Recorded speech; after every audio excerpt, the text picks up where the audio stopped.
ओम ओम ओम।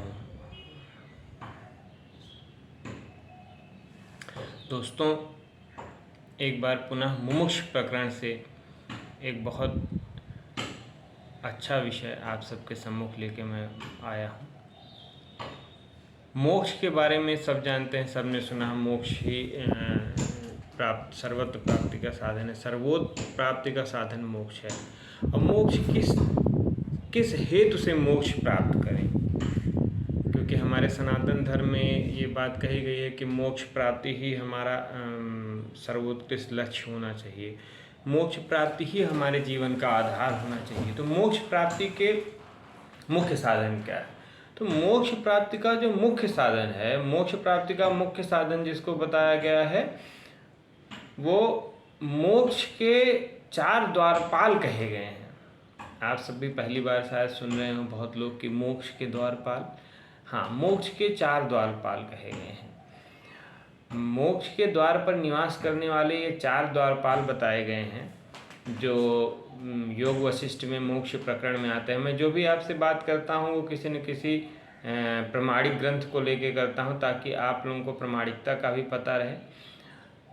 और जो ये 4 द्वारपाल हैं, इनके नाम कौन कौन से हैं? शम, विचार, संतोष और चौथा साधु संगम। तो श्री योग वशिष्ठ में वशिष्ठ जी ने कहा है कि मनुष्य इन चारों का ही प्रयत्न पूर्वक सेवन करना चाहिए। यानी मनुष्य को इन 4 जो द्वारपाल हैं, शम, विचार, संतोष और साधु संगम, इन चारों का सेवन करना चाहिए। और अगर मोक्ष प्राप्त करने के लिए इन चारों का सेवन हम न कर सकें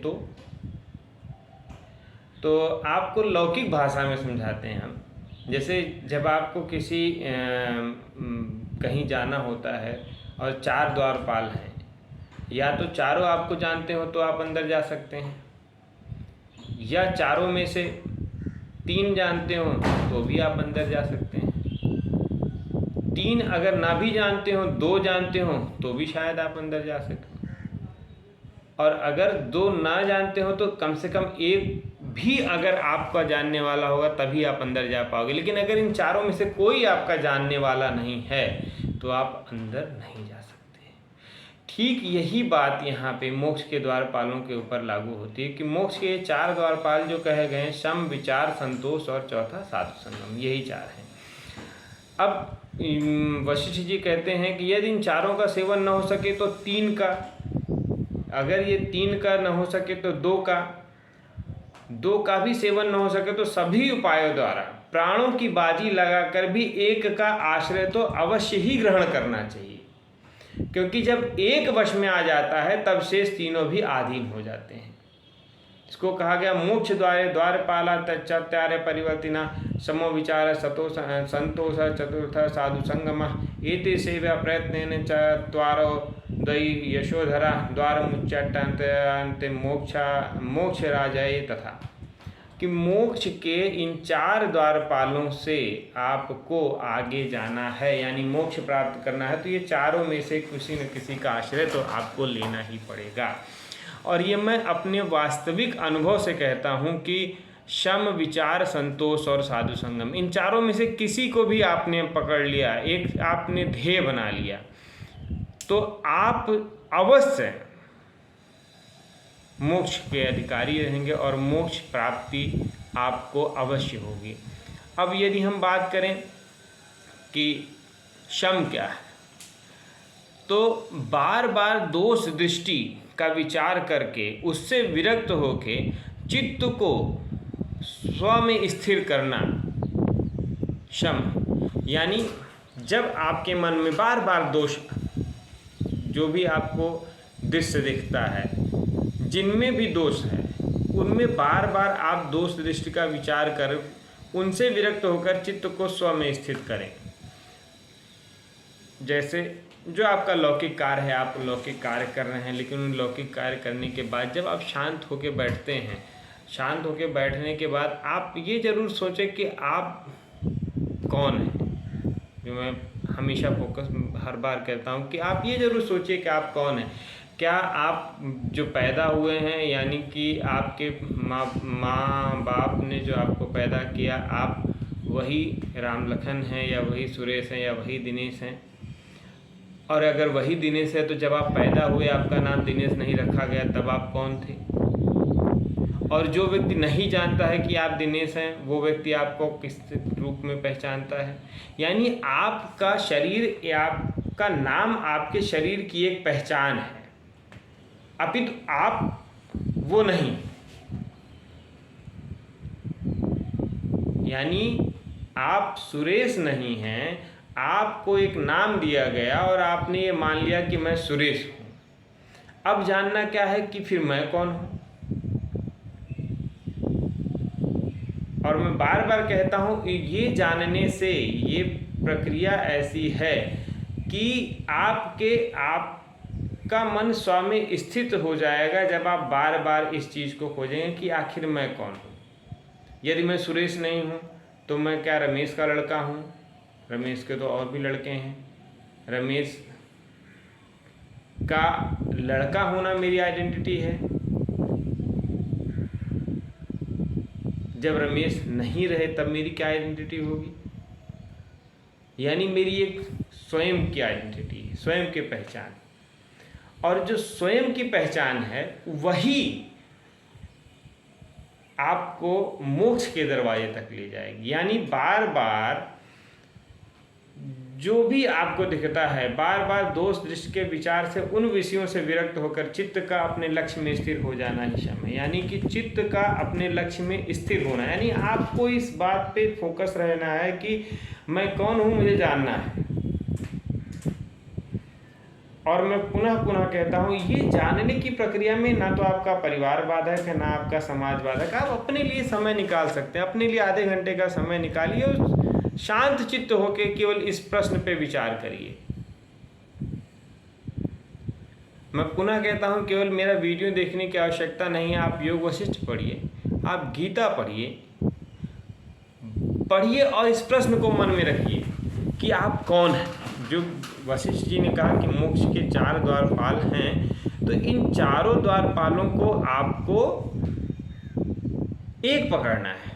अब मान लीजिए से चारों कैसे आपस में मिले वो भी मैं आपको बताता हूँ। जिस सब में हमने कहा कि बार बार वैराग्य, जब आप बार बार इस चीज़ को देखेंगे, यानी विचार आपके मन में आएगा। विचार जो हमने कहा कि मनन की शक्ति ही मानव बनाती है। विचार इतने प्रभावशाली हैं, विचार से ही सब कुछ। ये समझिए कि जिसको हम लोग बोलते हैं कि संकल्प की ही सृष्टि है, ये सृष्टि मात्र संकल्प मात्र है। अब विचार की बात करें, जब आपने विचार आपके मन में हर समय, मैंने कहा ना, एक विचार आपके मन में हर समय रहे कि मैं कौन हूँ। आपको स्वयं को जानने की आवश्यकता है। जब आप ये मन में हर समय विचार रखते हैं कि मैं कौन हूँ, आप जो काम कर रहे हैं, जो आप किसी प्राइवेट नौकरी में प्राइवेट नौकरी करते रहिए, आप जो भी कर्म कर रहे हैं करते रहिए, लेकिन अपने लिए इतना समय जरूर निकालिए कि आपके मन में एक चिंतन रहे कि मैं कौन हूँ। ये चिंतन ही आपको शुभ की तरफ ले जाएगा। अब विचार स्वयं के करने से होगा। संतोष और चौथा साधु संगम। अब संतोष कैसे? संतोष इतना, जिसको मैं कह सकता हूँ कि इतना बढ़िया साधन है मोक्ष प्राप्ति का। संतोष यानी कि आपको हर अवस्था में आपके अंदर संतोष होना चाहिए। इसका मतलब ऐसा नहीं कि आप महत्वाकांक्षी न रहिए, लेकिन संतोष का मतलब क्या है? संतोष का धन ऐसा है, यानी कि आप जिस परिस्थिति में हैं उस परिस्थिति में आपको कभी भी असंतोष न हो। मैं कलेक्टर क्यों नहीं बना, मैं डीएम क्यों नहीं बना, मैं एसपी क्यों नहीं बना, मैं बैंक वाला क्यों नहीं बना, मैं फल ही क्यों बेचता हूँ, मैं पढ़ाता क्यों हूँ, मैं शिक्षक ही क्यों हूँ, मैं आगे क्यों नहीं बढ़ा। ये जो असंतोष है, इससे बेहतर जो आप शिक्षक हैं, आप पूर्ण रूप से शिक्षक बनिए। आप एक प्रशासनिक दायित्व निभाते हैं, आप प्रशासनिक दायित्व निभाइए। आप कभी भी आपके मन में असंतोष ना आए अपनी परिस्थितियों को लेके। आपको अपने मन के अंदर संतोष रखना है। जब आप असंतोष आपके मन में पैदा होता है तो क्या होता है? आप अपना नुकसान करते हैं। संतोष, संतोष क्या होगा? संतोष से आपके अंदर एक जिसको हम बोलते हैं थैंक्स गिविंग, आप ईश्वर के प्रति आपका धन्यवाद निकलेगा। यदि आपको संतोष है कि आप एक शिक्षक हैं, आपको संतोष है कि आप एक फल का ठेला लगा के अपने परिवार का गुजारा करते हैं, ये जो संतोष है, ये ईश्वर के प्रति आपका जो धन्यवाद, जो अनुराग है, ये दिन प्रतिदिन आगे बढ़ाता जाएगा। और दिन प्रतिदिन जैसे आपका ये अनुराग आगे बढ़ता जाएगा, आप यकीन मानिए आपकी उत्तरोत्तर लौकिक वृद्धि तो होगी ही होगी, आपकी पारलौकिक वृद्धि भी अवश्य होगी। लेकिन संतोष, जिसको हमने कहा कि आपके अंदर महत्वाकांक्षा होना है कि मुझे आगे बढ़ना है, ये एक महत्वाकांक्षा, लेकिन ये असंतोष नहीं होना चाहिए कि मेरे बगल वाला आगे कैसे बढ़ गया, मेरा पड़ोसी जो कल तक फल का ठेला लगाता था आज उसने जूस की दुकान कैसे खोल ली। आप स्वयं को देखें, आपकी जो वर्तमान परिस्थितियां, आपके 2 बेटे हैं, 3 बेटे हैं, आपके 2 लड़कियां, आप अपनी वर्तमान परिस्थितियों से संतुष्ट रहते हुए ईश्वर ने जो दिया है उसको धन्यवाद करते हुए आगे बढ़िए। आपके मन में जब संतोष होगा तब आपका मन संयत होगा, आप अच्छे निर्णय ले पाएंगे, जिससे आपका लौकिक जीवन भी सुधरेगा और आपका पारलौकिक तो बेहतर होगा ही होगा। मात्र मेरी एक ही बात मानी जो शास्त्र सम्मत है, मैं कोई बात अपनी तरफ से नहीं कह रहा हूँ, शास्त्र सम्मत है, संतोष का धन भी आपको मोक्ष तक ले जाएगा। बहुत लोग इसमें कह सकते हैं कि संतोष तो गरीब को तो बहुत संतोष होता है, उस सबको मोक्ष क्यों नहीं हो जाता। गरीब को जो संतोष दिखता है वो कहीं ना कहीं परिस्थितिजन्य होता है।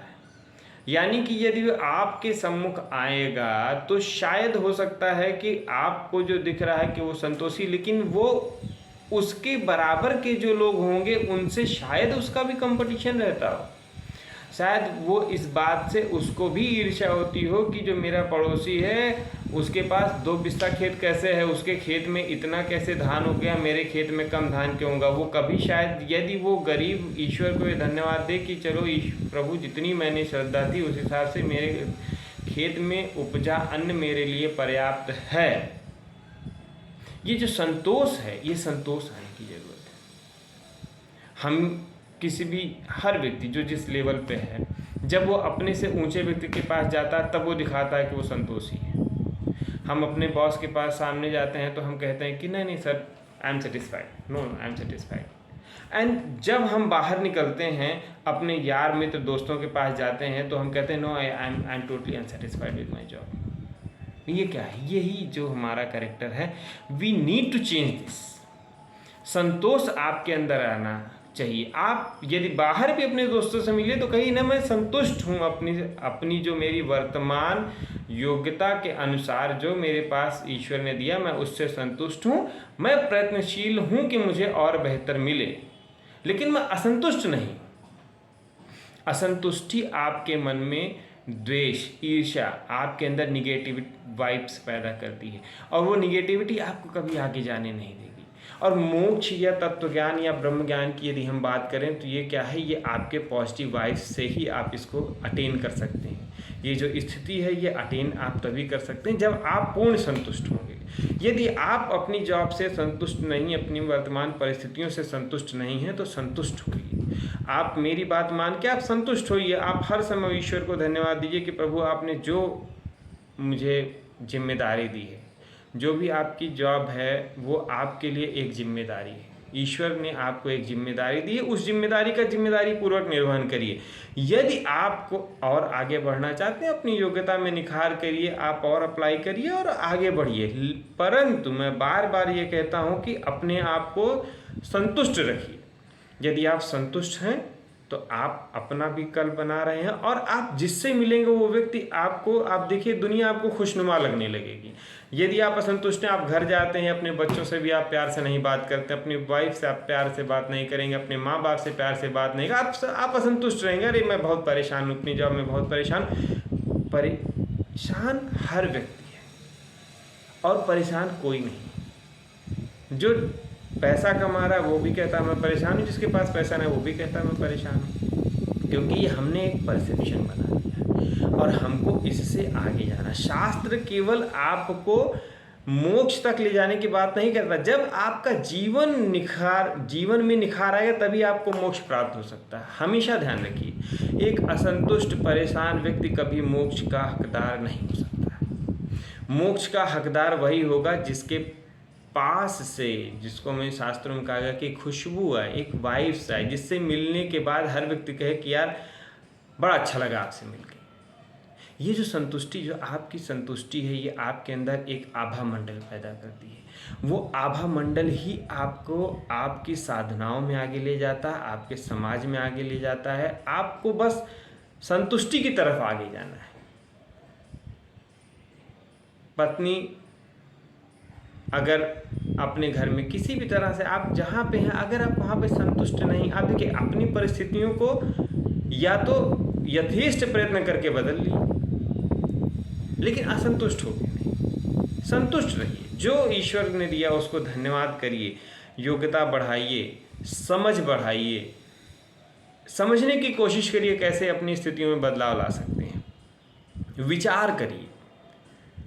तो ये जो मोक्ष के द्वारपाल कहे गए हैं, ये मैं सत्य कहता हूँ कि यदि आप इन चारों में से एक को भी आपने पकड़ लिया तो शेष 3 आपके अधीन हो जाते हैं। ये योग वशिष्ठ का कथन है कि हे राम जी, एक का आश्रय तो अवश्य ही ग्रहण करना चाहिए, क्योंकि जब एक वश में आ जाता है तब शेष तीनों भी अधीन हो जाते हैं। तो एक का वश में होना आवश्यक है।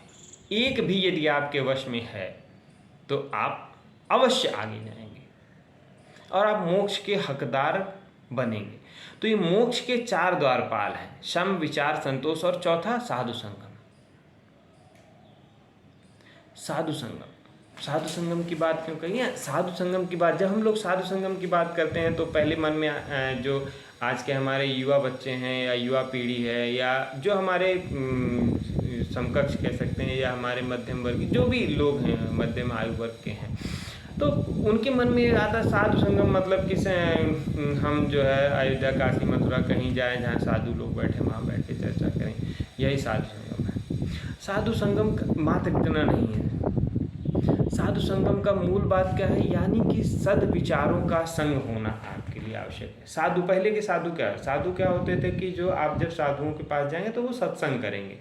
सत्संग का, जिसको मैं कह सकता हूं कि सत्संग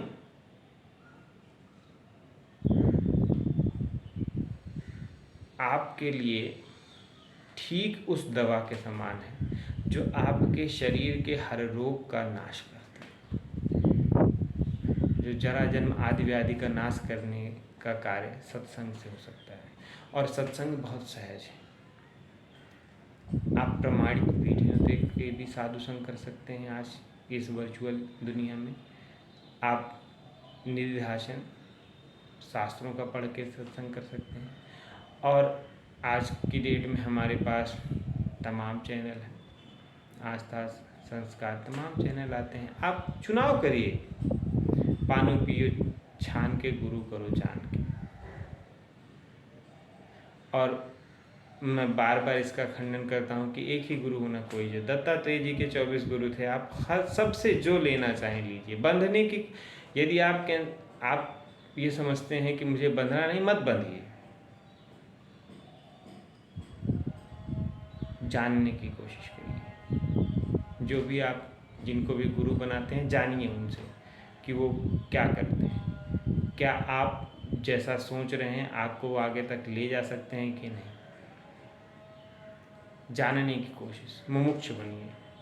और ये मोक्ष के 4 द्वारपालों पर रहिए। इन चारों के विषय में अलग से ही मैं वीडियो डालूंगा कि ये चारों को किस तरीके से आप